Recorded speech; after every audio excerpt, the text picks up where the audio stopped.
Yeah, I want to ask you about when you say get their act together.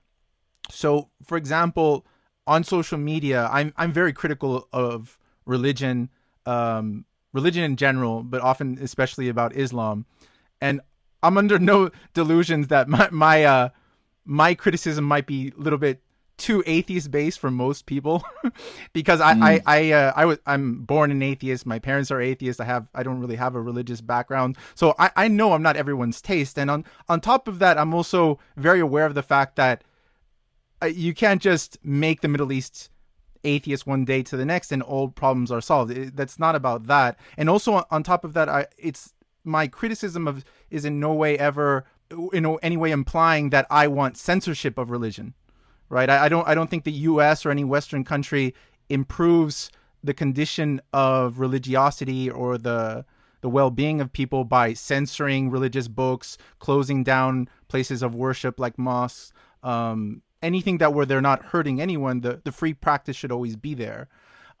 However, I think, and here's, I also want to ask you if you agree with this. I think a lot of the problems that impede human rights, freedom of expression, women's rights are often, not always, but often, and probably in the majority in a lot of these countries, based in religion. And how exactly do you push back against that? So when you say they get their act together, like what would you see that being? So let's put a qualifier here. First of all, I agree with you. I think religion is being misused. I think religion is being manipulated for whoever wants to attain power or wants to control others.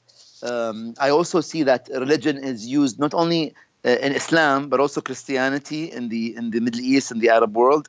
They are both being used by those in power or those who want to influence certain individuals.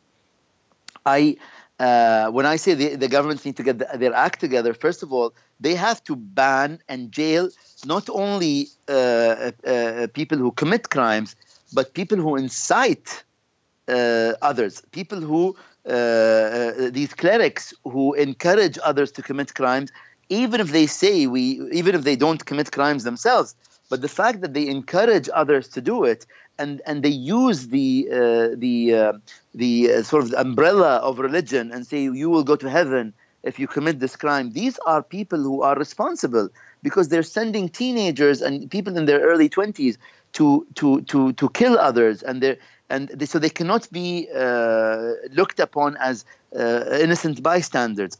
On a personal level, Lalo, I believe that reform of Islam, and to a degree Christianity, but reform of Islam, especially in the Middle East and the Arab world, especially in the Arab world, has to happen. It is essential that it happens.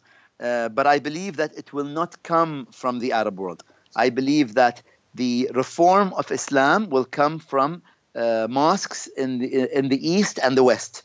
So you're looking at mosques of Indonesia, you're looking at mosques of the US, where you have women imams, where you have gay members of the community who are accepted, where you have where human rights are being, where 21st century concepts of human rights are acknowledged. I believe personally that the reformation of Islam will come from the West and from the East, not from the Arab world. There are a lot of great, clerics here who are open-minded, and they speak about anti-sectarian rhetoric. I like and I respect these individuals, but I don't think they go far enough. I don't think the system allows them to go far enough. And to be honest with you, I feel that there's a strong chance that the reformation of Islam will come from one of the mosques from outside the region.